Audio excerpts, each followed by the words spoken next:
बात चल रही है परिसीमन की। लग रहा है आपको बिल पास होगा डिलिमिटेशन का? मुझे तो लग रहा है भाई। अच्छा, ये पुख्ता है मामला। मैं आपको कुल मिला के ये कह रहा हूँ कि अगले 1 से 1.5 महीने के अंदर इस देश की राजनीति बदलने वाली है।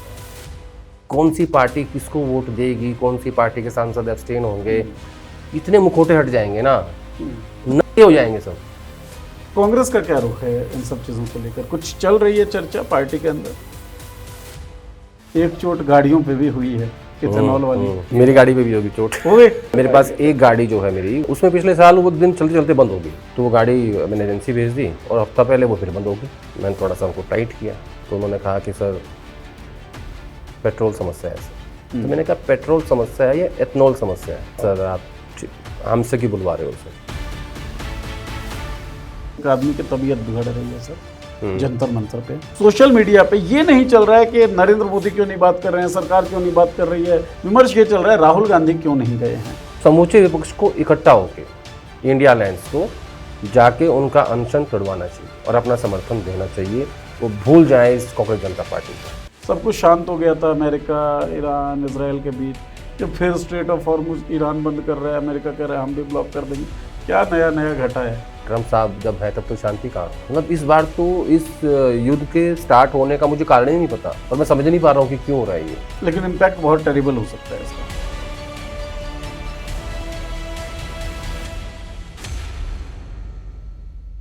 नमस्कार दोस्तों, हमारे साप्ताहिक शो देखी जाएगी में आप सबका बहुत बहुत स्वागत है। हमेशा की तरह हमारे कंसल्टिंग एडिटर आदेश रावल जी हमारे सामने बैठ चुके हैं। बहुत बहुत स्वागत थैंक यू आदेश जी आपका। Thank you. यात्रा करते हैं हम लोग, तो यात्रा इस बार भी करेंगे और पूरे देश में घूमेंगे।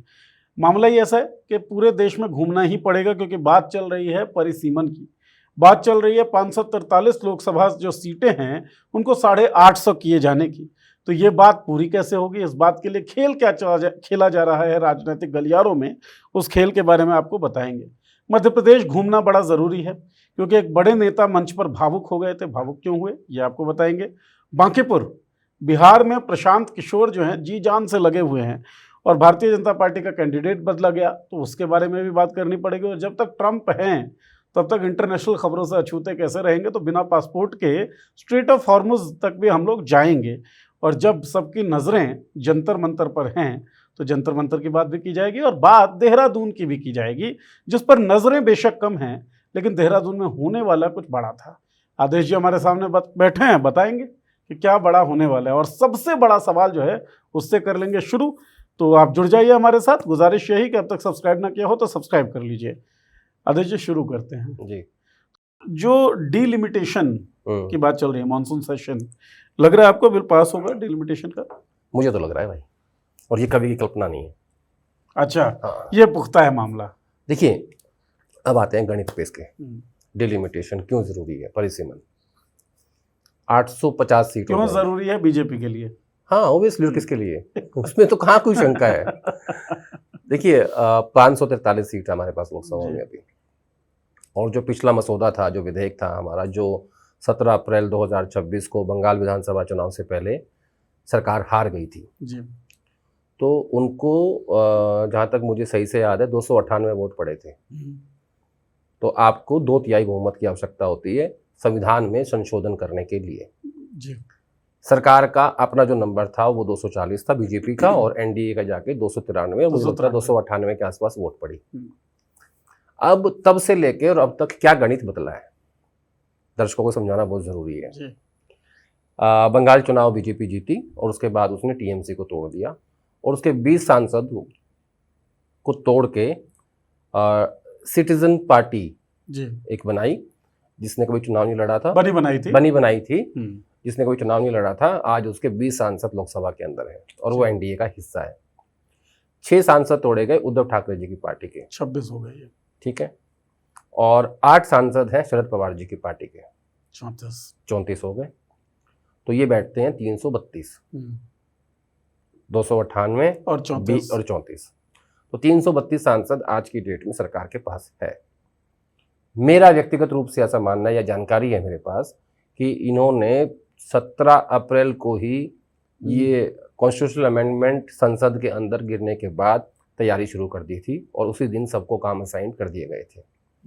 इसके साथ इन्होंने 7 सांसद तोड़े राज्यसभा के, आम आदमी आम पार्टी। आदमी पार्टी के, और जबकि आम आदमी पार्टी के पास पंजाब में 2 विधायक हैं, लेकिन राज्यसभा के 7 सांसद हैं और विधायक ही चुनते हैं राज्यसभा सांसदों को। जी।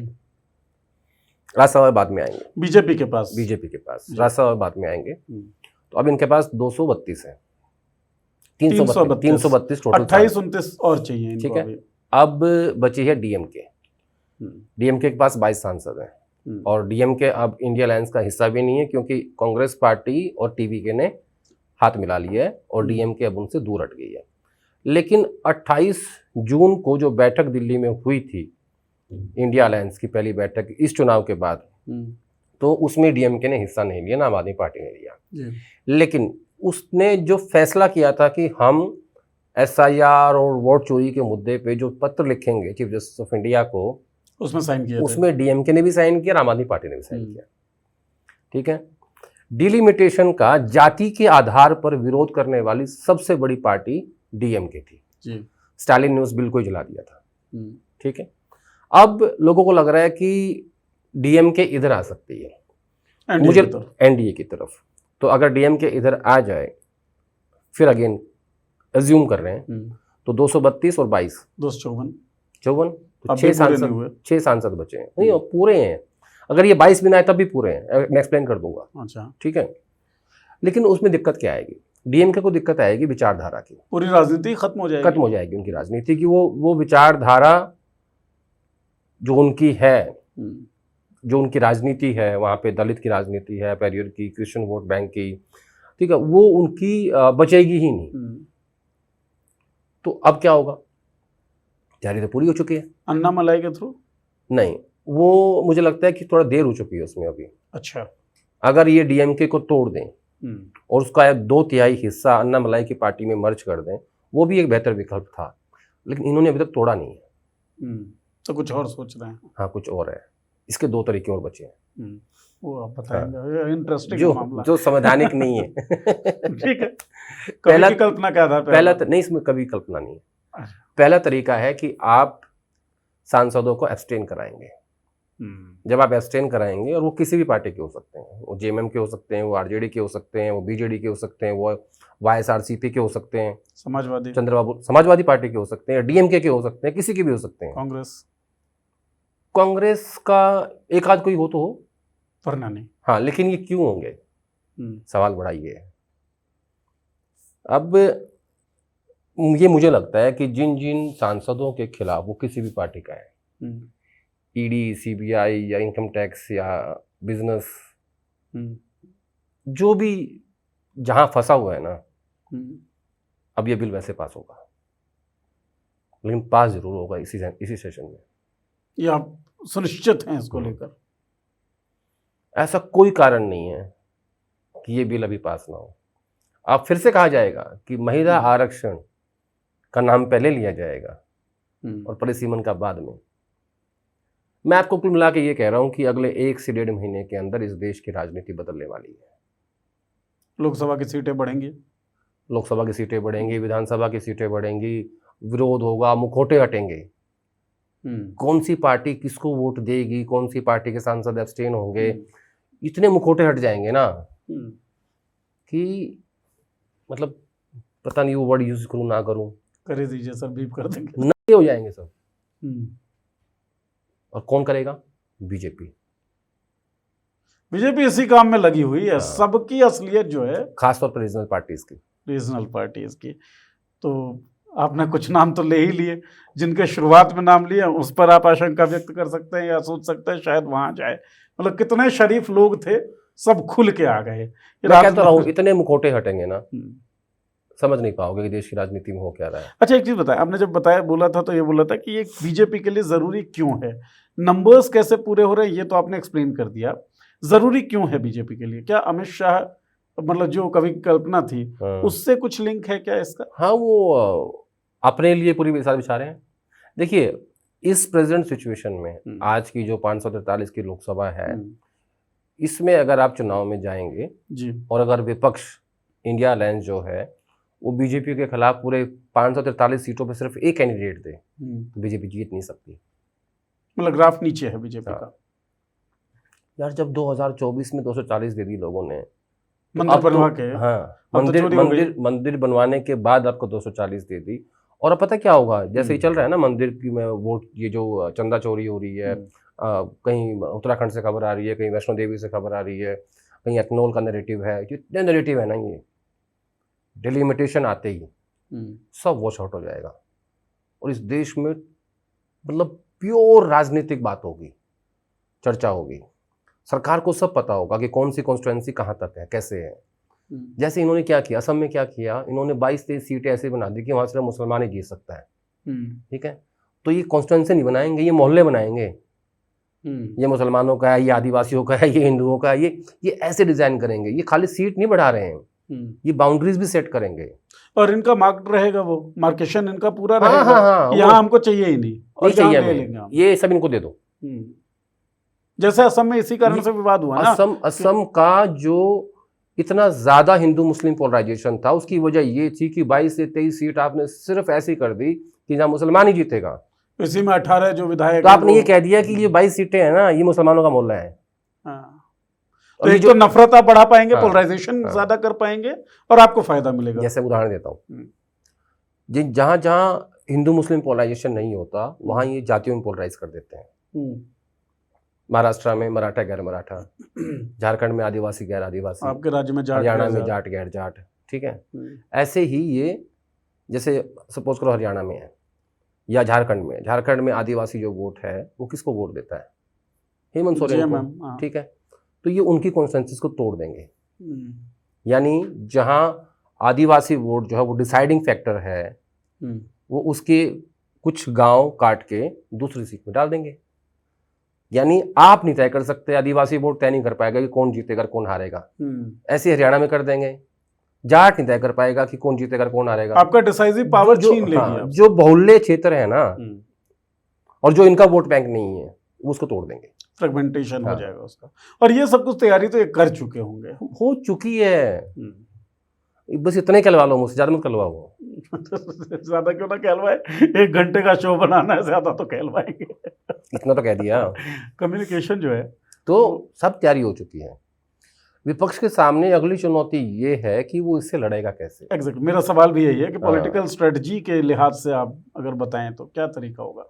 मुझे लगता है कि विपक्ष को सारे काम छोड़ के ये देखना पड़ेगा कि कौन कौन सी कॉन्स्टिट्यूएंसीज कैसे बनी है, किसकी बाउंड्री कहाँ पे है, किसमें क्या जातिगत समीकरण है, किसमें क्या धर्म का समीकरण है। ठीक है, और इन्होंने क्या क्या किया है। अब उसमें फिर एक बात और भी आएगी, फिर वही साउथ का और नॉर्थ का डिवाइड आएगा। ज़्यादा सीटें बढ़ाएंगे नॉर्थ की, जो कि पहले चला रहा है। नॉर्थ इनकी सबसे बड़ी पावर है, बीजेपी की, हिंदी हार्टलैंड की। तो फिर से एक चर्चा शुरू होगी देश में दक्षिण और उत्तर के बीच में। तो ऐसी स्थिति में चंद्रबाबू नायडू का क्या रुख होगा, डीएमके का क्या रुख होगा, ये बड़ा महत्वपूर्ण है। और जगन का क्या रुख होगा, रेड्डी साहब का। तो ये आसान फैसले नहीं है राजनीतिक दलों के। और मैं तो एक बात और सोच रहा था कि अगर समाजवादी पार्टी के कुछ सांसद भी एब्सटेन हो गए, सपोज करो जीते के विधानसभा चुनाव से ठीक पहले, तो उसका असर अखिलेश की राजनीति पे भी अच्छा नहीं जाएगा। मतलब वो भी ना, आप जैसे मैं आपको उदाहरण देता हूँ एक। असम में क्या हुआ, असम में हेमंत बिस्वा शर्मा ने कांग्रेस के बड़े नेताओं को चुनाव से पहले तोड़ दिया जी। तो आप ना चुनाव लड़ने से पहले ही हार गए। ठीक बात है, आपका मनोबल टूट जाता है। वो आपकी मनोबल पे चोट मारते हैं, दिमाग से मारते हैं। अब ये सेम काम होने वाला है पंजाब में। यहाँ बीजेपी आम आदमी पार्टी के बड़े नेताओं को तोड़ देगी, चोट मारेगी मनोबल पे। पुख्ता कुछ उसकी जानकारी है? हाँ, ऐसे थोड़ी बोल रहा हूँ यार, देखते जाओ कौन कौन टूटने वाले हैं। वो छोड़ दो, तो वहां भी ऐसा ही होगा। ये इनका एक स्ट्रैटेजी रहती है। तो ये कहीं तोड़ देते हैं, कहीं मनोबल तोड़ देते हैं, कहीं सांसद तोड़ देते हैं, कहीं विधायक तोड़ देते हैं। अब कॉन्स्टिट्यूएंसीज तोड़ेंगे। ठीक है, फिर उनके मोहल्ले बनाएंगे, मुसलमानों का मोहल्ला, हिंदुओं का मोहल्ला, आदिवासी का मोहल्ला, ऐसे कैसे कर देंगे। तो आसान नहीं है। तो विपक्ष को एकजुट होके एक अच्छी पढ़े लिखे लोगों की, इंटेलेक्चुअल लोगों की एक कमेटी बना के और इस पे ध्यान देना चाहिए। और किस तरीके से सीटें बढ़ रही हैं, उनकी बाउंड्रीज क्या हैं, जातिगत समीकरण क्या हैं, उस पर काम करना पड़ेगा इनको, ये नहीं तो हम्म, इनके हाथ से बात निकल जाएगी। ये हुई सर पॉलिटिकल एनालिस्ट के कैपेसिटी में आपने ये बात की। अब मुझे ये बताइए, बीट रिपोर्टिंग आप कांग्रेस की करते रहे हैं, तो ये मैं अभी भी सारे- करता हूँ। हाँ, अभी भी करते ही हैं, तो कांग्रेस का क्या रुख है इन सब चीजों को लेकर? कुछ चल रही है चर्चा पार्टी के अंदर? नहीं, इनको इनका रुख होने से क्या फर्क पड़ता है? नहीं, फिर भी कैसे लड़ेंगे ये तैयारी तो इनको- करनी पड़ेगी देखिए, ना। मैंने कहा ना आपको कि इनको ये देखना है कि ये किस तरीके से इसको रोक पाए, लेकिन नहीं रोक पाएंगे। एक बार रोक लिया वो हो गया, ठीक है, अब नहीं रोक पाएंगे। इनको तो ये देखना है कि हम कैसे इससे लड़ें। ये जो सीटें 800 से ज़्यादा हो रही हैं, ये कैसे हो रही हैं, किन राज्यों में कितने सीटें बढ़ रही हैं, इसका जो सीटें बढ़ने का सरकार ने फॉर्मूला बनाया है वो क्या है, संसद में बहस करें, उसमें अपनी तरफ से कुछ अमेंडमेंट डालें कि भाई ये तरीका ठीक नहीं है, इस तरीके से करो। अब तो इनको सरकार से चर्चा करके जो उसमें करवा सकते हैं वो करवा लेना चाहिए, जो थोड़ा बहुत अपने हित में हो सकता हाँ, है। विपक्ष के हित में, देश के हित में। देश भी तो है, ये सत्ता विपक्ष ही है बस। देश रहेगा, अटल जी कहते थे देश रहेगा तो राजनीति होगी ना, सरकारें आएंगी जाएंगी। आएंगी जाएंगी। मतलब आप ये बात तो कह रहे हैं कि अगर 850 हो जाती हैं तो वो देश के हित में नहीं होंगी। नहीं, फिलहाल जो मसौदा मैं ये होगा। नहीं कह रहा हूँ, जिस तरीके से हो रही है वो देश के हित में नहीं है, तरीका गलत है। तो उसी तरीके में क्या सुधार विपक्षी पार्टियां चर्चा के जरिए कर सकती हैं? मुझे लगता नहीं, ये सरकार विचार विमर्श पे विश्वास ही नहीं करती। करती होती इनको तो- लगता है कि माई वे और हाईवे, और उसी तरीके का काम हो रहा है। National citizen party of India एक चुनाव नहीं लड़ी, उसके 20 सांसद लोकसभा में खड़े हैं। पवार साहब को परेशान नहीं कर रहे हैं जानबूझ के, कोई क्यों बात नहीं कर रहे हैं? आपने लिखा भी था इसके बारे में। क्या? पवार साहब को क्यों नहीं, मतलब क्यों नहीं तोड़ेंगे एनसीपी? जरूरत नहीं है ना, ऐसे माने विचारधारा तो अलग है, विचार तो एक ही है। अच्छा, थोड़ा सा वो कहाँ अलग है इनसे? हम्म, उनकी पार्टी की विचारधारा वो एक अलग विषय है। क्या लेकिन 12 साल के कार्यकाल में मोदी जी के क्या कहा है पवार साहब को इन्होंने? कहा है कुछ? कभी कुछ नहीं। फिर क्या जरूरत है? और वोट चाहिए, एक आदमी है बीच में, देश के बड़े उद्योगपति दिलवा देंगे वो, उनके भी घर के, इनके भी घर के हैं, अच्छा, मतलब फैमिली मेंबर यार, सेंट्रल पावर जो है वो किचन कैबिनेट। किचन कैबिनेट, ठीक है। तो ये तो आसान सा पजल है, मुझे लगता है हमारे दर्शक जो हैं इसको सुलझा भी लेंगे। चोट आपने कही कि चोट कर रहे हैं बहुत सारी, एक चोट गाड़ियों पे भी हुई है, इथेनॉल वाली। थोड़ी सी चर्चा हमने पिछले बार की। आपने अब तक पर्सनल कुछ झेला कि नहीं झेला? मेरी गाड़ी पे भी होगी चोट, हो गई। लेकिन गाड़ी का नाम और कंपनी आप बताएंगे नहीं? आपने नहीं, ट्विटर पे भी लिख मैंने दिया ट्विटर पे लिखा है कि मैं गाड़ी का नाम नहीं बताऊंगा और कंपनी भी नहीं बताऊंगा, नहीं तो गडकरी साहब या कोई फोन करेगा कंपनी को और वो कंपनी मेरे पे फायर कर देगी। फिर हम चर्चा नहीं कर मेरे पाएंगे। पास एक गाड़ी जो है मेरी वो 2021 मॉडल है, और उसमें पिछले साल वो एक दिन चलते चलते बंद हो गई। अच्छा, तो गाड़ियां आप मेंटेन रखते हैं? लेकिन हाँ, मैं हर वो चीज़ जो मुझसे जुड़ी हुई है उसको सबको मेंटेन रखता हूँ। अब मुझे चीज़ गंदी भी अच्छी नहीं लगती। तो वो गाड़ी मैंने एजेंसी भेज दी, तो उन्होंने उसका एक लो फ्यूल पंप होता है उसमें कुछ ऐसा बताया उन्होंने, और कहा कि सर इसमें गड़बड़ है, तो उन्होंने वो चेंज कर दिया। और फिर वो सर्विस के लिए गई और हफ्ता पहले वो फिर बंद हो गई। गाड़ी बिल्कुल नई है, साफ़ सुथरी है। वो फिर गई एजेंसी, तो उन्होंने फिर कहा कि सर ये हो गया। मैंने थोड़ा सा उनको टाइट किया, तो उन्होंने कहा कि सर पेट्रोल समस्या है सर। अच्छा, तो सीधा बोला उन्होंने? हाँ, मतलब बहुत दबी आवाज में बोला। तो मैंने कहा पेट्रोल समस्या है या एथनॉल समस्या है? सीधी बात बोला बताओ। सर आप हमसे क्यों बुलवा रहे हो सर? अच्छा, बोला उससे क्या होता है कि इसमें कुछ उसमें ब्लॉकेज आ जाता है, पता नहीं क्या क्या टेक्निकल बातें कर रहे हैं, मेरे समझ नहीं आई।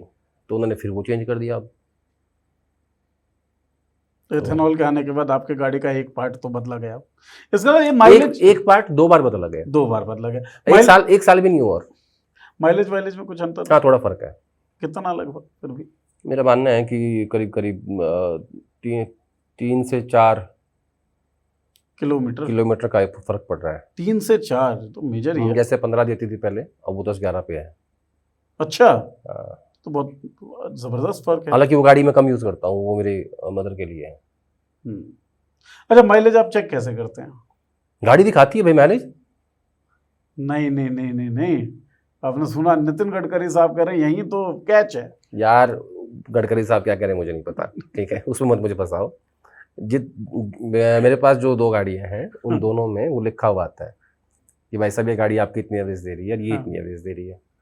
गडकरी साहब तो कहते हैं ना उसको मानो ना इसको मानो कि कितना पेट्रोल भरवाया, कितनी चली उसको भाग करके, जो देसी तरीका है, जैसे मैं देखता हूँ। मैंने कहा मशीन पे विश्वास नहीं भाई, मैंने मान लीजिए 3,000 का पेट्रोल भरवाया और 300 किलोमीटर चली तो 10 का माइलेज है। गडकरी साहब कह रहे हैं ऐसे भी नहीं, सर्विस सेंटर पे जाइए और मशीन से चेक होगा। तो वो मशीन ही तो गाड़ी को स्कैन करती है ना। आजकल क्या है ना, इलेक्ट्रॉनिक गाड़ियां हैं सारी, तो उस गाड़ी को लगाते हैं पहले स्कैन पे, तो फिर वो आपको पूरा उसका ब्यौरा मिलता है। तो जो आपको मीटर में शो करता है, इलेक्ट्रॉनिक मीटर में शो करता है कि आपकी गाड़ी इतनी एवरेज दे रही है, वो मशीन ही बताती है उसको कि तू ये डाटा दे इनको। भाई या तो वो जो किलोमीटर है जो सड़क पे आपने मान रखा है कि ये इतना चलने के बाद 1 किलोमीटर होगा, उसको कम कर दो, एवरेज बढ़ जाएगी। जैसे आपने सड़कों के लेंथ के साथ खेला किया था। हाँ, इसको भी कर दो। हाँ, मतलब किलोमीटर को किलोमीटर मत कहिए, नाम परिवर्तन कर दीजिए। देखो ये पता क्या कर रहे हैं ये ना, ये सरकार इस देश के मिडिल क्लास और अपर मिडिल क्लास इनके साथ ना बहुत भद्दा मजाक कर रही है। जो इस देश का एक्चुअल टैक्स पेयर है, जो इस देश को जीएसटी दे रहा है, जो इनकम टैक्स दे रहा है, जो टोल टैक्स दे रहा है, जो सेस दे रहा है, ठीक है, जो रोड टैक्स दे रहा है, सब कुछ दे रहे हैं हम लोग। कर क्या रहे हैं ये? पहले इन्होंने क्या कहा कि 10 साल वाली डीजल की गाड़ी, 15 साल वाली पेट्रोल की गाड़ी, इनको बाहर करो जी। क्यों करे भाई? अगर चलने लायक सिचुएशन में है तब तो मैं बताता हूँ। मेरी गाड़ी चलती है साल की 10,000 किलोमीटर, ठीक है, आपकी गाड़ी चलती है साल की 50,000 किलोमीटर, ठीक है, तो आप दोनों को एक पैरामीटर में कैसे नाप सकते हो? ठीक बात है। तो लाखों गाड़ियां दिल्ली एनसीआर से इन्होंने बाहर करवाई, लाखों। अरे एक व्यक्ति को एक गाड़ी लेने में जीवन लग जाता है। ठीक बात है। सपना होता है उसका, एक बार की खरीद होती है। हाँ, घर और गाड़ी किसी भी मिडिल क्लास परिवार का सपना होता है। आपने उस तबके के साथ खिलवाड़ किया जो आपका वोट बैंक भी है, ठीक है, आपने लोगों की जेब पे चोट मारी और अब फिर आप वही कर रहे हो एथनॉल के मामले पे। प्राइस हाइक करने का भी शानदार तरीका मुझे तो दिखा एथनॉल। नहीं क्यों, मेरे समझ नहीं आई बात। अगर इस देश के इतने बड़े तबके को इस बात से दिक्कत हो रही है, मत करो ना यार। पहले ही आप लूट रहे हो, ठीक है, आपने 8 रुपए बढ़ाए थे, अभी 70 से नीचे चला गया कच्चा तेल, आपने नहीं घटाए, लोगों को आदत पड़ गई है। देखो हमें ना, हमारी सहन शक्ति बढ़ गई है इस दौर में, टॉलरेंस सरकार की कम होती चली गई है, लोगों की बढ़ती चली गई है। वो महंगाई झेल रहे हैं, वो मंदिर में चोरी झेल रहे हैं, वो एथनॉल की मार झेल रहे हैं, वो कह रहे हैं कि ये अभी जो लेटेस्ट बात कर रहे थे हम लोग, तो मतलब सरकार कुछ भी की जा रही है ना, लोग सिर्फ झेल रहे हैं, सहन कर रहे हैं। मतलब पता नहीं हमारे अंदर क्या हो गया ऐसा। कोई बात नहीं, जो कह रहे हैं वो सही कह रहे हैं। साहब ने जो कहा ठीक ही कहा जी, कोई बात नहीं, कर लेंगे जी। हिंदू का चंदा, हिंदू ने चोरी किया, कोई बात नहीं, कोई फर्क नहीं पड़ता। घर का ही मामला है, घर का ही मामला है। किसी ने कहा कि नहीं जी, हिंदुओं ने जो चंदा दिया ना, वो दिल से नहीं दिया। आपके चंदा देने में श्रद्धा की कमी रहेगी, ठीक है, हमने वो भी मान ली। तो हमारे अंदर एक अलग तरह का इतना बड़ा पेशेंस डेवलप हो गया है कि हमें किसी बात से कोई आपत्ति ही नहीं है, और उस बात का सरकार भरपूर फायदा उठा रही है। वो एथनॉल भी मिक्स करेगी, वो आपकी 10 साल की गाड़ियां भी बाहर निकालेगी, ठीक है, जो वो चाहेगी वही करेगी, और आप उफ तक नहीं करेंगे। आपको मैं सोचता हूं कि अंग्रेज जो है वो 200 साल राज कैसे कर गए हमारे ऊपर, इसी कारण से। हाँ, हमारे अंदर बहुत पेशेंस है।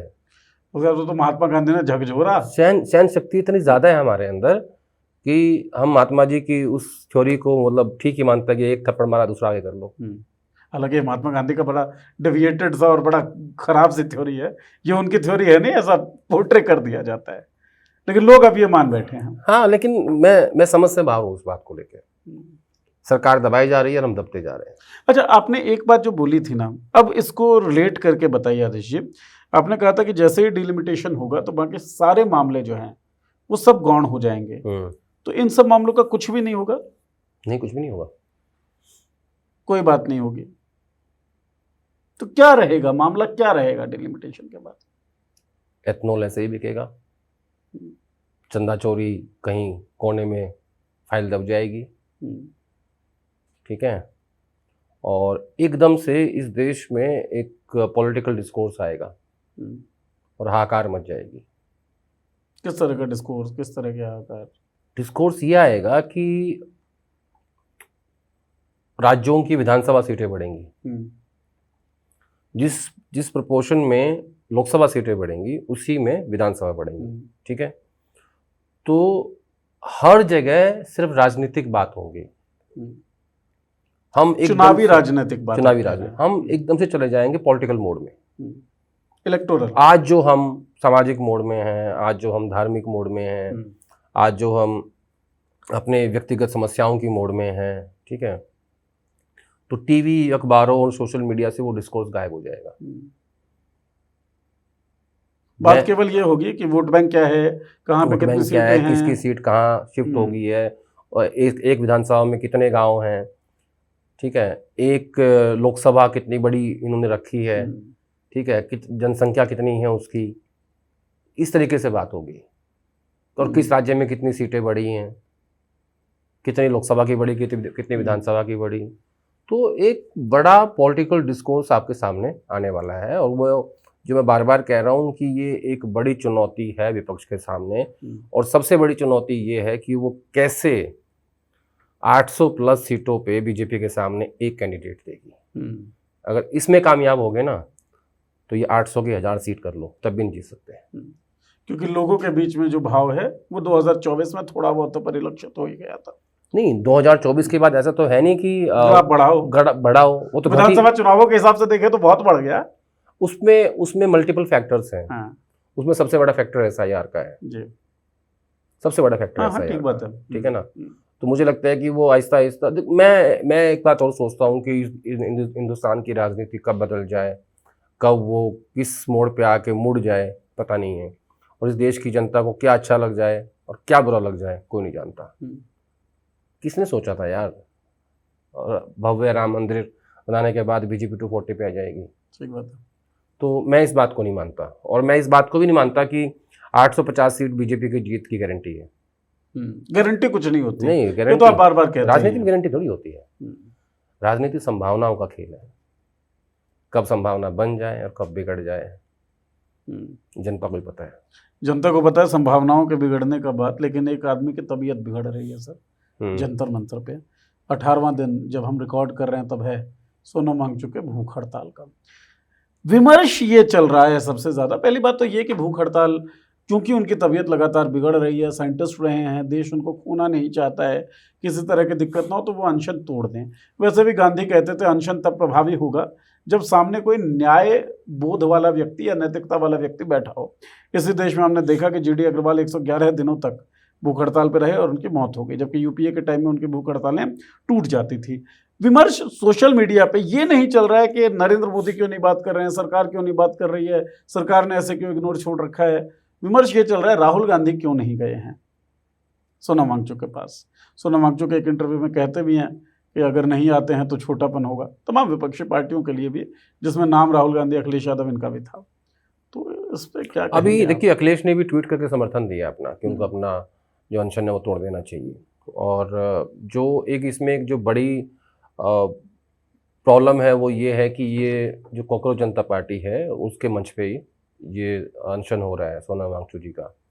और कॉकरोच जनता पार्टी से डे 1 से ही कांग्रेस पार्टी ने अपनी दूरी बना ली थी, और उनका ये नैरेटिव उन्होंने बिल्डअप किया कि ये अरविंद केजरीवाल के द्वारा लाए गए लोग हैं, तो इसलिए हम इनके समर्थन में खड़े नहीं होंगे।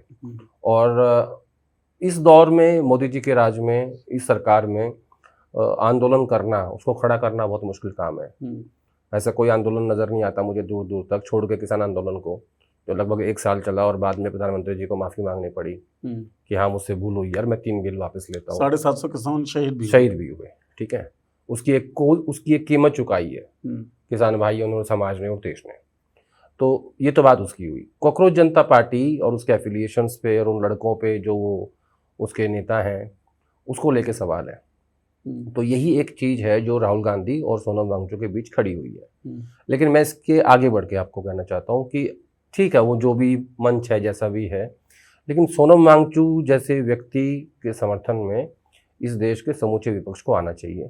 ठीक है, कई बार आपको अपने दिल बड़े करने पड़ते हैं। ठीक है, बड़ा करके पार्लियामेंट सेशन पास में आ रहा है, उनकी तबीयत बिगड़ती जा रही है, और आप सबको जाके अक्रॉस द पार्टी लाइन, विपक्ष की बात कर रहा हूँ, सरकार तो नहीं जाएगी क्योंकि जो सरकार उन पे एनएसए लगा के उनको 100 दिन से ऊपर जेल में बंद रख सकती है, तो उससे तो कोई उम्मीद तो है नहीं। ठीक बात है। पहली बात तो समूचे विपक्ष को इकट्ठा होके इंडिया अलायंस को जाके उनका अनशन तोड़वाना चाहिए और अपना समर्थन देना चाहिए। वो भूल जाए इस कांग्रेस जनता पार्टी को। और वैसे भी अब प्रोटेस्ट जो है वो यही रह गया कि सोनम वांगचुक को बचा लीजिए। नहीं, उस पार्टी को किसी भी तरह का कोई समर्थन देश में नहीं मिला, सिवाय उन 5-6 दिन के जब इंस्टाग्राम पे उनके फॉलोवर्स बढ़ रहे थे।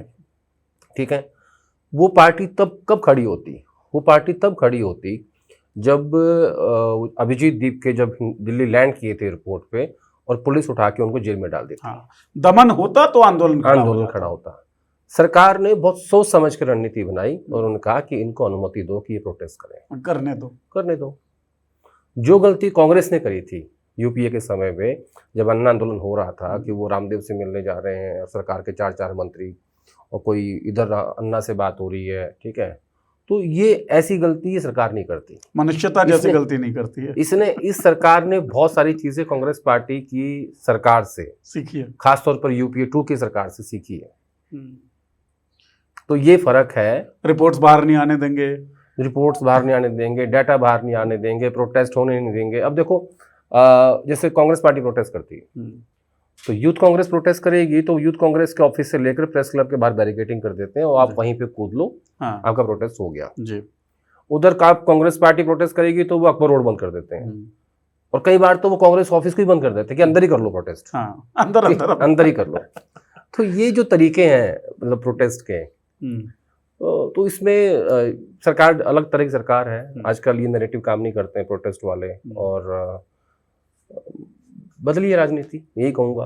देहरादून में 17 तारीख को मेरे हिसाब से जब तक जाएगा तब तक हो चुका होगा वो प्रोटेस्ट, या नहीं होगा पता नहीं। परमिशन मिल गई थी पहले, जैसा कि प्रवक्ता कह रहे हैं, उसके बाद डिनाई कर दिया गया परमिशन। अलग अलग जगहों पे एनएसयूआई, आईवाईसी अलग अलग राज्यों में प्रोटेस्ट कर रहे थे, जिसमें कई जगहों पे दमन देखने को मिला। हरियाणा के अंदर भी वाटर कैनन चला, दीपेंद्र हुड्डा जो है वो घायल भी होते हैं। कांग्रेस जहां जहां प्रदर्शन करे इसी नीट के मामले पे ही, वहां सरकारी तंत्र का दमन फिर भी दिखता है, एक दिखता है, रिबटल होता हुआ है ना, फ्रिक्शन दिखती है। लेकिन सीजेपी के प्रोटेस्ट में फ्रिक्शन नहीं दिखती है। इसका क्या कारण लगता है? खतरा ज्यादा कांग्रेस के प्रोटेस्ट है। कांग्रेस इस देश की सबसे बड़ी और पुरानी पार्टी है। ठीक है, वो उनके नेचुरल ओपोनेंट्स हैं, उनका वो दमन करेंगे जहां जहां कर सकते हैं राजनीतिक रूप से। लेकिन एक जो सोशल मीडिया के माध्यम से जो एक पार्टी बनी है, जिसका नाम भी मुझे अजीब सा लगता है, कॉकरोच पार्टी। ठीक है, उसको वो खड़ा नहीं करेंगे। राइट। अगर उसको दमन कर देंगे तो वो पार्टी खड़ी हो जाएगी। तो ये बीजेपी की अच्छी स्ट्रैटेजी है। पिछले कुछ सालों में बीजेपी ने रीजनल पार्टीज खत्म करने का जैसे कसम खा रखी है, और इस डिलिमिटेशन में भी, परिसीमन में भी बहुत सारी रीजनल पार्टियों के मुखौटे उतरेंगे, जो मैंने पहले भी रिपीट किया, और इनको बीजेपी ही नंगा करेगी, वोट भी लेगी जी, उनका वोट भी लेगी, बिल पास भी करवाएगी, एक्सपोज भी करेगी। हाँ, कहेंगे कि ये तुम्हारे गुनहगार है। देखो स्ट्रैटेजी देखो इनकी। राइट, मतलब अभी तुम्हारे पास संख्या है तो हम इसका फायदा भी उठा लेंगे, और आगे तुम्हारे पास संख्या ना हो इसका बंदोबस्त भी कर देंगे। 2024 में ममता बनर्जी ने एक भी सीट नहीं दी इंडिया गठबंधन को। राइट, क्यों नहीं दी? इसकी जांच कर लो, पता लग जाएगा। ठीक है, ममता बनर्जी था या नहीं, बताता हूँ। ममता बनर्जी ने एक भी सीट नहीं दी। ममता बनर्जी कभी SIR या अडानी के मुद्दे पे संसद में साथ नहीं आती थी। वोट चोरी पे नहीं बोली। क्यों? ममता बनर्जी ने नीतीश कुमार को इंडिया अलायंस का कन्वीनर नहीं बनने दिया। क्यों? किसके कहने पे? और जैसे चुनाव हारती हैं क्या होता है फिर? पूरी पार्टी टूट जाती है। अब मैं कई बार सोचता हूँ कि ये लोग क्या सोचते होंगे, ममता बनर्जी, उद्धव ठाकरे, इनके साथ जो राजनीतिक रूप से हो रहा है इस देश में, ये मतलब कैसे सोचते होंगे कि हम कैसे अपनी राजनीति बचाएं, कैसे सरवाइव करेंगे या नहीं कर पाएंगे। क्या चलता होगा इनके तकलीफ दिमाग तो में? होती होगी, इंसान तो वो भी हैं आपकी मेरी तरह। राइट।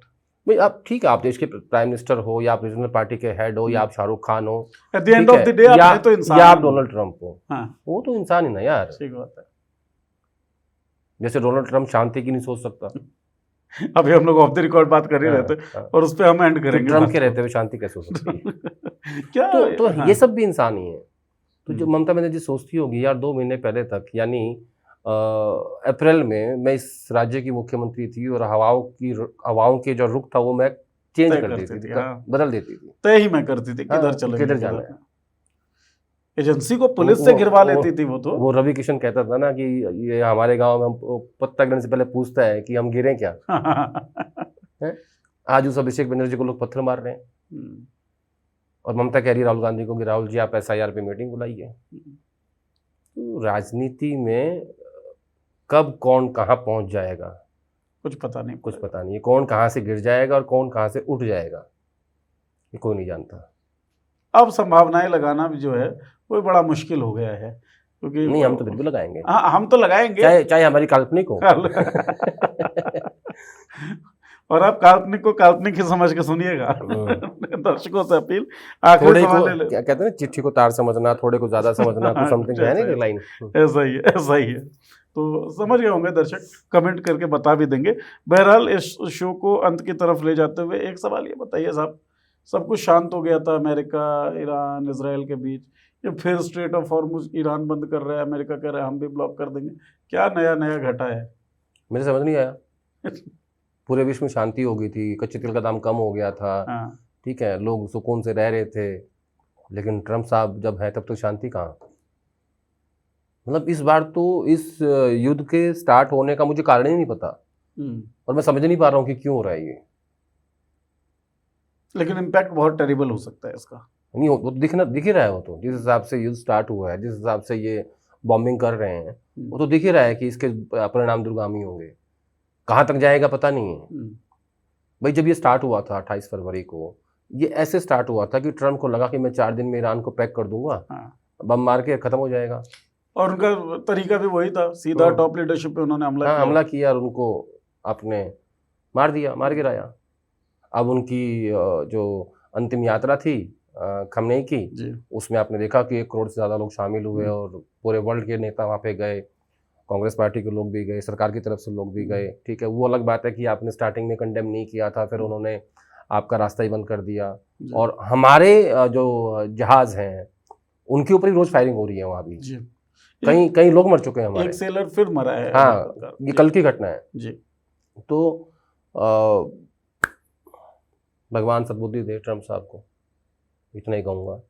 इंसानियत को बचा लो, माफ़ कर दो इन सब लोगों को जो भी चल रहे हैं यहाँ, और अमेरिका के लोगों को सद्बुद्धि मिले कि आप लोगों ने इनको दूसरी बार चूज़ किया था, बनाया था, सत्ता में लेके आए थे, क्या सोच कर लाए थे मुझे नहीं पता। हैं तो बेचारे वो भी सड़कों पे। नहीं, वो ब्लैक एंड वाइट, हम हिंदू मुसलमान, वो ब्लैक एंड वाइट। हाँ, चारों तरफ इंसानियत के पीछे पड़े हुए लोग, डिवीजन ही डिवीजन है। हाँ, हर तरफ डिवीजन चल रहा है। पढ़े लिखे लोगों की आवश्यकता ही नहीं है वर्ल्ड को।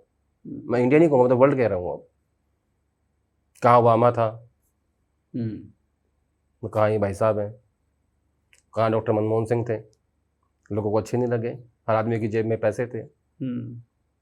मंदी के दौर में भी मंदी के दौर में भी आपको बचा लिया था, मनरेगा में पैसे दिए थे, रूरल इकोनॉमी बची हुई थी, स्टैंड अप कॉमेडी करते हुए गालियां दे देते थे, शो बना लेते थे आपके पास सब। अरे प्राइम मिनिस्टर को लोग काले झंडे दिखा रहे थे जेएनयू में, वो नहीं अच्छा लगा इन लोगों को। पत्रकारिता कर पा रहे थे। Doctor Manmohan Singh press conference करते थे, आप उनसे सवाल पूछते थे। Attended a press conference conducted by the prime minister of India, ये कहने का सौभाग्य था। कहते थे कि मैंने डॉक्टर मनमोहन सिंह से सवाल पूछा। फिर कहते थे संसद के अंदर ट्वीट करते थे, Sonia Gandhi to me tweet. कोई कहता था Rahul Gandhi to me tweet. अब लिख दो ना Amit Shah to me, Narendra Modi to me. आसपास भटकने भी नहीं देते। ठीक बात है। और कैमरे तुम्हारे बंद कर दिए संसद के अंदर, सेंट्रल हॉल में जाकर तुम नहीं बैठ सकते, ठीक है। अपना फोन लेकर वो स्टिक लेकर तुम ऐसे घूमते रहते हो वहाँ, कोई मिल जाए तो ठीक है, नहीं कोई बात नहीं। पास तुम्हें नहीं मिलते, कोई कोटा सिस्टम नहीं बचा, जो है थोड़ा बहुत गिना चुना है, तो ठीक है, बढ़िया है। डिग्निटी है नहीं कहीं भी, तो डिजर्व करते। मुझे इनसे क्या कहते हैं उसको, कोई सिंपैथी नहीं है 1% भी। They deserve. हालांकि मैं चाहता था कि मैं भी कभी सेंट्रल हॉल जाऊं, अब नहीं चाहते? नहीं, इन्होंने खत्म कर दिया ना कि सेंट्रल हॉल में जर्नलिस्ट आएंगे, नेताओं से मिलेंगे, कॉन्स्पिरेसी होगी, खबरें बनेंगी, खबरें छपेंगी, बाहर आएंगी, गणेश खत्म। होगा ही नहीं ना रहेगा। नई संसद में सेंट्रल हॉल ही नहीं है। हाँ, तो जब रेडियो पे प्रधानमंत्री मन की बात कर ही सकते हैं तो क्या जरूरत पत्रकारों से बात करने की, और क्या जरूरत पत्रकारों की। बहरहाल लोगों पत्रकार भी नहीं चाहते हैं बात करना। उन्होंने चल रही है दिहाड़ियां, उन्होंने मान लिया कि हम व्हाट्सएप से जर्नलिज्म करेंगे। बोल देंगे कि रिशफल होने वाला है। कब होने वाला है, किस किस का हो जाएगा, वो सब छोड़ दीजिए, उनको पता ही नहीं चलो क्या करेंगे वो। तो वही ना। अरे वो तो इतने बेबस हैं कि वो तो टॉकिंग पॉइंट्स भी दे सकते समाज को। वो तो, उनकी तो कल्पनाएं भी मर गई हैं। बिल्कुल, जो कल्पनाओं के घोड़े हैं ना, उनके वो है ही नहीं, बैठ गए हैं, वो नीचे बंधे पड़े हैं, वो दौड़ भी नहीं सकते। पता नहीं जी कैसे रहे हैं, नींद भी कैसे आती होगी।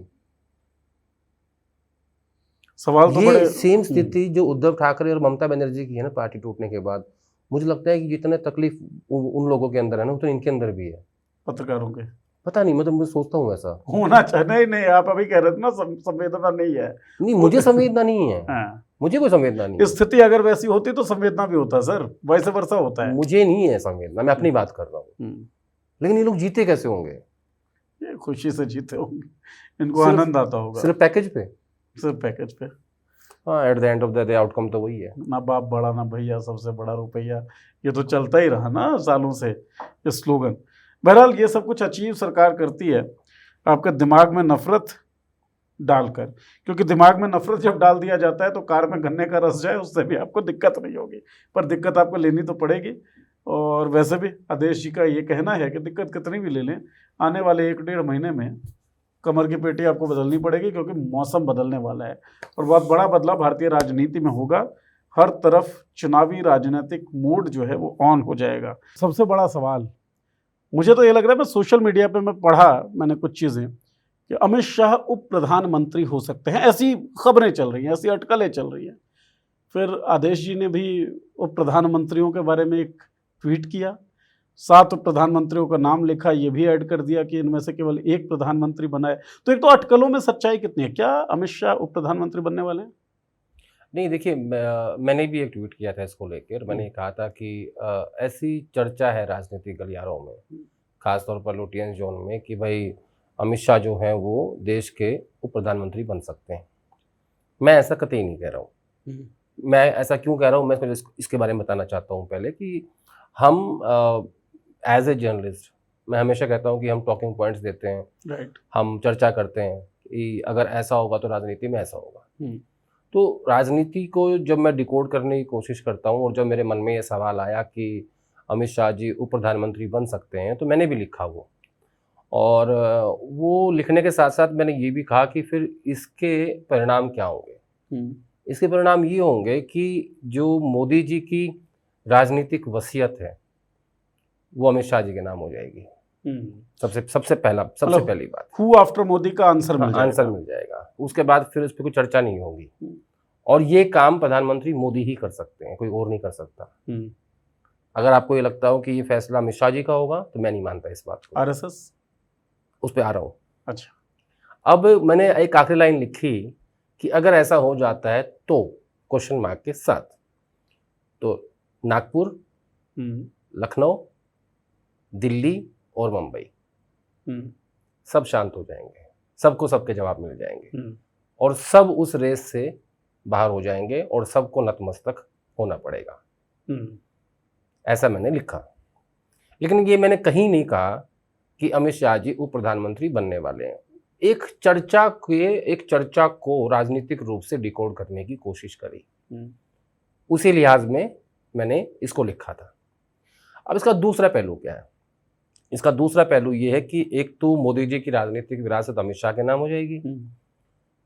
जो लोग ये कहते हैं पार्टी के अंदर कि मोदी के बाद योगी, जो एक फ्रेज सी बन गई है, राइट, उसका जवाब मिल जाएगा जी। उधर महाराष्ट्र के मुख्यमंत्री देवेंद्र फडणवीस भी बड़े महीन तरीके से इस पद के दावेदार हैं, सब जानते हैं। अंदर आरएसएस के करीबी भी हैं। आरएसएस के करीबी भी हैं। और इनके अलावा जो आरएसएस की भूमिका रहती है बड़े फैसलों में, उनको भी इसका जवाब मिल जाएगा।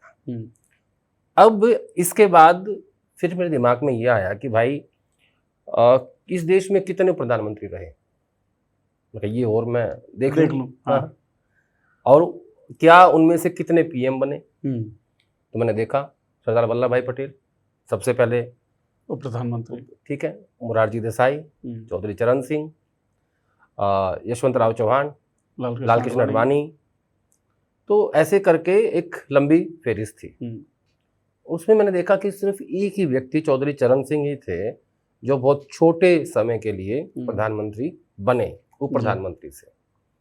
हालांकि लोगों ने उसको जोड़ दिया कि मैं ये ऐसा डिप्टी प्राइम मिनिस्टर को लेके, मैं अमित शाह जी को लेके कह रहा हूँ कि भाई ये ऐसे है, लेकिन वो इन दोनों ट्वीट्स में लगभग 2 दिन का डिफरेंस था।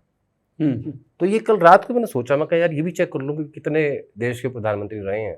तो फिर उसका थोड़ा रिसर्च की, पता लगा कि 7 रहे हैं और 7 में से एक ही बहुत छोटे समय के लिए प्रधानमंत्री बन पाए। लेकिन मैं हमेशा की बात कहता हूँ कि राजनीति में कुंडली बहुत महत्वपूर्ण होती है, और जिस हिसाब से अमित शाह नंबर 2 पे एज ए होम मिनिस्टर हैं और पावरफुल होम मिनिस्टर हैं, कोऑपरेटिव्स भी उनके पास है, पार्टी का संगठन भी वो संभालते हैं, पार्टी का कंट्रोल भी उनके पास है। तो उस लिहाज से वो जो परिस्थितियां रही पिछले 7 उप प्रधानमंत्रियों की, जिनमें से एक को अगर निकाल दो चौधरी चरण सिंह को, तो बाकी उसमें देवीलाल भी थे जी, ठीक है। तो बाकियों की क्या परिस्थिति रही वो अलग चीज है। लेकिन आज की जो बीजेपी की राजनीति है, इस हिसाब से कहते हैं कि नंबर 1 और नंबर 2 ही जो है उन्हीं को पता होता है कि पार्टी में क्या हो रहा है, और ये जिसकी हम चर्चा कर रहे हैं इसका भी उन्हीं को पता है कि क्या हो रहा है। और आप देख रहे हैं कि लगभग 1 महीने से कयास लगाया जा रहा है कि कैबिनेट रिशफल होगा, अब नहीं तो कब होगा, कल होगा, परसों होगा। जितने लोग हमारी बिरादरी के लोग जितने बीजेपी कवर करते हैं, किसी को इस बात का अंदाजा नहीं है, कोई जानकारी नहीं है कि भाई कब कैबिनेट रिशफल होगा। आज मुझे लगता है कि 5 ही दिन बचे हैं पार्लियामेंट सेशन स्टार्ट होने में, और मॉनसून सेशन है, तो सेशन से पहले तो उम्मीद लग नहीं रही और सेशन के बीच में उम्मीद नहीं लग रही। उधर जो बीजेपी का संगठन है, यानी जो जब से नितिन नवीन जी राष्ट्रीय अध्यक्ष बने हैं, उनका जो कार्यकारिणी यानी वो भी पेंडिंग है। और मेरा ऐसा मानना है, क्योंकि ऐसा सभी पार्टीज में होता है, कांग्रेस पार्टी में भी ऐसे चल रहा है अभी, कि दोनों चीजें आपस में जुड़ी हुई हैं। कुछ लोगों को संगठन से सरकार में लाया जाएगा, कुछ लोगों को सरकार से इधर लाया जाएगा, और कुछ को घर भेज देंगे। मतलब रीस्ट्रक्चरिंग तो होगी, हाँ होगी, वो तो दिख रहा है, लेकिन कब होगी ये कोई नहीं जानता। 2 लोग जानते हैं। हाँ, 2 लोग जानते हैं। तो अब वापस उस बात पे आता हूँ, उप प्रधानमंत्री बनने का जो फैसला है ये निश्चित रूप से प्रधानमंत्री जी का फैसला होगा। अच्छा। और उसमें ये संदेश देंगे कि देखिए कि मैंने चुना है कि मेरा राजनीतिक वारिस कौन होगा। ठीक है। आपने कहा कि दोनों ट्वीट के बीच में 2 दिनों का गैप था, लेकिन इतना ब्लैक एंड व्हाइट होता नहीं है। किसी एक विचार पे आप महीनों लगे रहते हैं, और यहाँ तो 2 ही दिन लगे थे। तो आपने हालांकि जवाब दे दिया, लेकिन थोड़ा सा एलोबरेशन में और चाहूंगा। क्या फैक्टर्स ऐसे हैं जिसके कारण आपने ये कहा कि अगर ऐसा कुछ होता है, अमित शाह उप प्रधानमंत्री बनते हैं, तो उनकी नियति बाकी 7 उप प्रधानमंत्रियों जैसी ही हो, ये जरूरी नहीं है? क्यों आप ऐसा कह रहे हैं? बाकी 6, क्योंकि एक तो थोड़े टाइम के लिए मैं इसलिए कह रहा हूँ कि फर्क है आज की राजनीति में और उस दौर की राजनीति में। क्योंकि आज़ादी के जब मिली और पंडित नेहरू देश के पहले प्रधानमंत्री बने और उनके deputy prime minister Sardar Vallabh भाई पटेल थे, उस वक्त देश की परिस्थितियाँ कुछ और थी जी। उस वक्त देश की नींव रखनी थी, उस वक्त आपको बड़े बड़े इंस्टीट्यूशंस खड़े करने थे, आपको देश गरीब था, संसाधन जुटाने थे। उस टाइम बहुत चुनौतियां थी देश के सामने, तो वो परिस्थितियां अलग थी। जब मुरारजी देसाई आए वो दौर अलग था, चरण सिंह आए वो दौर अलग था, यशवंतराव चौहान आए वो दौर अलग था, चौधरी देवीलाल की इन परिस्थितियों में कौन को वो पद दिया गया वो दौर अलग था। और हम सबके आदरणीय आडवाणी जी, मोदी जी के मार्गदर्शक आडवाणी जी, हाँ, तो वो उनको वो क्यों नहीं बन पाए, उसका रिजल्ट हम सबके सामने है। रथ यात्रा निकाली और इस देश में हिंदू मुसलमान का बीज बोया, ठीक है। और कब की वो यात्रा गुजरात से होते होते होते चली आई और जब उनको मिलने की बारी आई तो लोगों ने उनको एक्सेप्ट नहीं किया। तो 2009 का जो चुनाव बीजेपी ने लड़ा वो अडवाणी जी के फेस पे लड़ा और सबको पता है क्या रिजल्ट आया। और उसके बाद से ही बीजेपी के अंदर ये मंथन शुरू हो गया था कि उनको अडवाणी जी से बड़ा हिंदू चेहरा चाहिए। वो कौन था? वो नरेंद्र भाई थे। हिंदू चेहरा भी कैपिटलिस्ट लॉबी को खुश करने वाला व्यक्ति भी तो चाहिए देखिए, था वो ना, तो केवल एक चीज तो कॉम्बो नहीं पैक था। चाहिए होता है, ठीक है ना। उन्होंने 2007 में ही वाइब्रेंट गुजरात की शुरुआत कर दी थी गुजरात में, और ये कहा था कि क्योंकि वो जानते थे कि 2002 का जो उनके ऊपर आरोप लगा हुआ है उससे जो आगे का रास्ता है वो कैसे जाएगा। उससे आगे का रास्ता जाता है विकास के थ्रू, इस देश की कॉर्पोरेट लॉबी के थ्रू, विकास पुरुष की छवि के साथ। और मोदी और विकास को जोड़ दिया गया था, पर्याय बना दिए गए थे। और 2007 का देखिए कितनी लंबी प्लानिंग होती है राजनीति में। एक तरफ आप 2002 के बाद से आप एक हिंदू नेता की छवि आपकी बनाई जाती है कि वो इस देश के हिंदू नेता है, जबकि वो पहली बार मुख्यमंत्री बने थे, कभी विधायक भी नहीं रहे थे, कभी सांसद भी नहीं थे, ठीक है। और 2007 में आते आते प्लानिंग देखिए, मैं सिर्फ प्लानिंग की बात कर रहा हूँ, एग्जीक्यूशन देखिए। 2007 में आते आते वाइब्रेंट गुजरात, बड़े बड़े विकास पुरुष। और जब टाटा का नैनो जो प्लांट था, जब वो पश्चिम बंगाल से हटाया जाता है तो 1 रुपए की इन्वेस्टमेंट पे नरेंद्र भाई जो है वो कहते हैं कि आइए गुजरात में, हम देंगे आपको जगह। तो ये सब ऐसे नहीं होता है, एक लंबा विजन होता है, एक लंबा विजन होता है, प्लानिंग होती है, पूरी टीम होती है। और 2007 के बाद से आप देखिए कि 2009 में अडवाणी जी का हारना और उसके बाद कांग्रेस के ऊपर आरोप लगने, कॉमनवेल्थ का, 2G का, कोल स्कैम का, ठीक है, अन्न आंदोलन का खड़ा होना, केजरीवाल का आना, रामदेव का ये कहना कि 40 रुपये लीटर पेट्रोल मिलेगा, श्री रविशंकर का ये कहना कि देखिए अगर ऐसा हो गया तो ऐसा हो जाएगा, अगर काला धन आया तो इस देश में मतलब विकास हर किसी के खाते में पैसे पहुंचेंगे, ठीक है। तो वो सब सपने दिखाए गए, वो सब काल्पनिक था।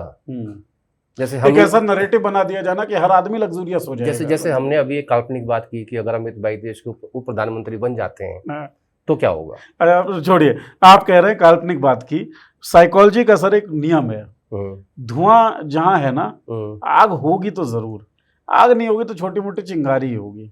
नहीं वो ठीक है, इन अटकलों के पीछे चिंगारी है कि नहीं है? मैं इसको चिंगारी या अटकलें नहीं कहूँगा। इसके 2 कारण है। पहला कारण ये है कि मैंने इसको राजनीतिक रूप से डिकोड किया, जो मैं हर बात को करने की कोशिश करता हूँ। ये मेरा काम है, ये मेरा बिजनेस है जी। ना ही मेरा शुगर मिल है, ना ही मेरा इंजीनियरिंग कॉलेज है, ना मेडिकल कॉलेज है, इथेनॉल भी नहीं बना रहे, इथेनॉल की फैक्ट्री मेरे पास नहीं है। तो मेरा काम यही है, तो मैं अपने काम को शिद्दत से करता हूँ, 7 दिन करता हूँ, 24/7 करता हूँ। और इसका जो दूसरी बड़ी वजह है कि हमें एक टॉकिंग पॉइंट देना होता है समाज को, वो हम दे रहे हैं, ठीक है। और जैसे मैंने आपको पहले भी कहा कि ये 2 लोगों के बीच की बात है और 2 में भी नंबर 1 को तय करनी है। मतलब एक नाम आपने सोचा टॉकिंग पॉइंट देने के लिए, 2 नाम चल रहे थे, आदित्यनाथ, अमित शाह, इसके बारे में हम चर्चा भी कर चुके हैं। तो अमित शाह, अटकलों के मार्केट में अमित शाह का ही नाम आना आपने लिखा, और बाकी लोगों आप इसको ऐसे देखो कि अगर योगी जी तीसरी बार उत्तर प्रदेश के मुख्यमंत्री बन जाते हैं और बावजूद उसके कि इस देश के सबसे बड़े राज्य के लगातार 3 बार मुख्यमंत्री बनने के बाद भी अगर आप पीएम की रेस से बाहर हो जाते हो तो उनकी प्लानिंग देखो कि वो कहाँ सोच रहे हैं जो ऊपर बैठे हैं। ये वैसे ही सोच रहे हैं कि जैसे उन्होंने 2002 से 2007 तक सोचा और 2007 से 2014 तक सोचा, ये वैसे ही सोच रहे हैं। लंबा गेम देख रहे हैं, क्योंकि वो जानते हैं कि जिस दिन योगी जी 3rd टाइम शपथ लेंगे उसके बाद कोई उनको रोक नहीं पाएगा। और गुजरात आप लूज नहीं कर सकते। तो वो जो अंदर खाने का खेल होता है कि चलिए इसको निपटा दिए, पॉलिटिकल किलिंग्स जो होती हैं, राजनीतिक मैं बात कर रहा हूँ और लिटरली नहीं, हरा दिए जो जाते हैं चुनाव, वो आप अफोर्ड नहीं कर सकते हैं उत्तर प्रदेश जैसी जगह पे, नहीं कर सकते, इसलिए ये मैसेज। हाँ, और दूसरा अभी मैं स्टेटमेंट देख रहा था उसकी, जो यूपी बीजेपी के अध्यक्ष पंकज चौधरी, वो कह रहे हैं कि जरूरी नहीं है कि योगी जी हमारे सीएम का चेहरा होंगे 27 में। अच्छा, ये भी आ गया है। ये सब जो आपको सपोर्ट मिलता है या मोटिवेशन मिलता है सब कहने का, ये कहाँ से आता है? क्योंकि पंकज चौधरी को अमित शाह ने बनाया है प्रदेश अध्यक्ष। तो ताकत के सबसे बड़े सोर्स से आप ताकत पाते हैं और फिर बातें करते तो हैं। इस जो कल्पना की बात मैं कर रहा था, जो कवि की कल्पना थी कि प्रधानमंत्री बन सकते हैं, उसको अब यूपी के चुनाव के रिजल्ट के साथ जोड़ के देखिए और कल्पना कीजिए कि योगी जी थर्ड टाइम बन गए के लिए शपथ ले रहे हैं कि मैं योगी आदित्यनाथ, और इधर एक शपथ दिल्ली में हो रही है। पता नहीं प्रधानमंत्री पद की शपथ होती है या नहीं होती, मुझे नहीं पता संविधान के लिहाज से, क्योंकि मैं उसमें ज्ञाता नहीं हूँ। तो अगर होती होगी तो एक शपथ फिर राष्ट्रपति भवन में चल रही होगी कि मैं अमित भाई शाह इस देश के। अब इसके पीछे के दो कारण है जो कि महत्वपूर्ण है। एक है कि जब पीएम ट्रैवल करते हैं तो उनकी एब्सेंस में जो कैबिनेट की बैठक होती है उसको कभी राजनाथ सिंह चेयर करते हैं या कभी अमित शाह कर लेते हैं, ऐसे चलता रहता है। वो राजनाथ सिंह ही ज्यादातर। तो उसको कौन चेयर करेगा? अमित शाह। ठीक है, गृह मंत्री भी रहेंगे। और एक सबसे इंपॉर्टेंट बात और है, कैबिनेट कमेटी ऑन अपॉइंटमेंट्स। जो अपॉइंटमेंट्स होंगी वो उनकी कलम से होंगी, जो सबसे महत्वपूर्ण है इस देश की ब्यूरोक्रेसी में मैसेज देने के लिए। ठीक बात है। तो कंट्रोल जो है, नियंत्रण एग्जीक्यूटिव पे, सरकार का पूरा कंट्रोल अब उनके हाथ में नहीं है। पार्टी का और संगठन का पूरा कंट्रोल उनके हाथ में है।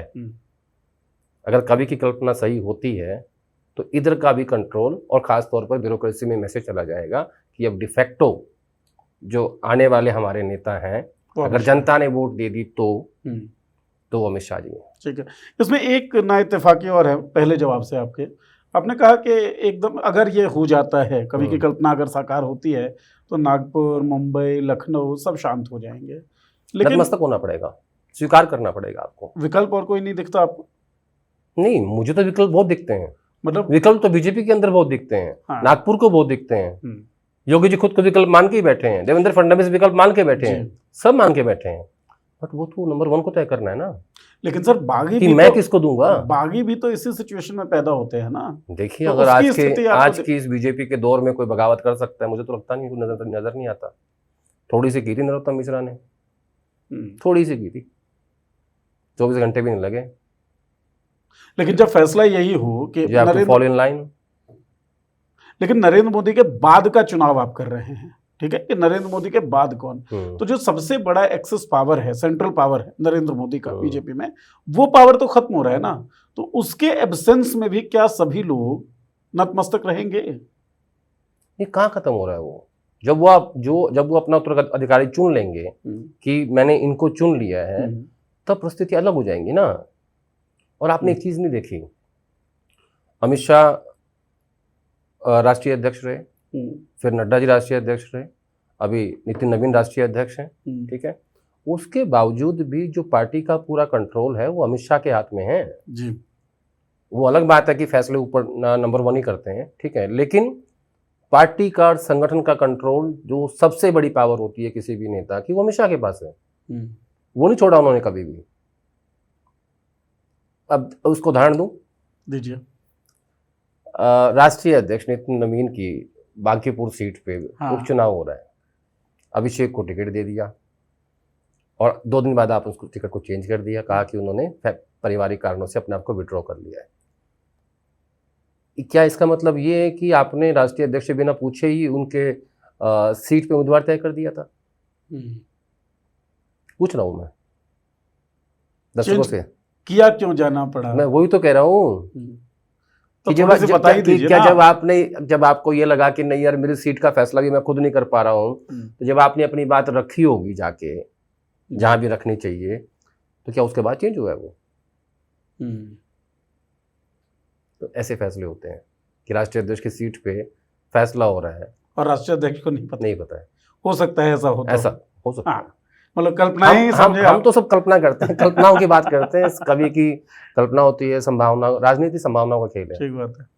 लिटरली देखिए, कवि की कल्पना और ये सब संभावनाएं जो है ना, ये आजकल थोड़ा सा जर्नलिज्म के इस दौर में जरूरी हो गए, ये जरूरी हो गए हैं। अगर हमारा आप चाहते हैं कि हम लोग हर हफ्ते आपके लिए शो लेके आएँ और हमें कोर्ट न जाना पड़े, है ना, हमारे खिलाफ FIR ना हो, डेफेमेशन ना हो, तो ये एक बेहतर तरीका लगता है मुझे। assumptions पे हम लोग बात करें, हाँ। टॉकिंग पॉइंट्स हम लोग दें। बहरहाल ये चर्चा हमने आपके लिए की, कैसी लगी आपको बताना है, आपके प्रतिक्रियाओं का हमें इंतजार रहेगा। बहुत बहुत शुक्रिया इस पूरी चर्चा को सुनने के लिए और बहुत बहुत शुक्रिया आदेश जी। Thank you.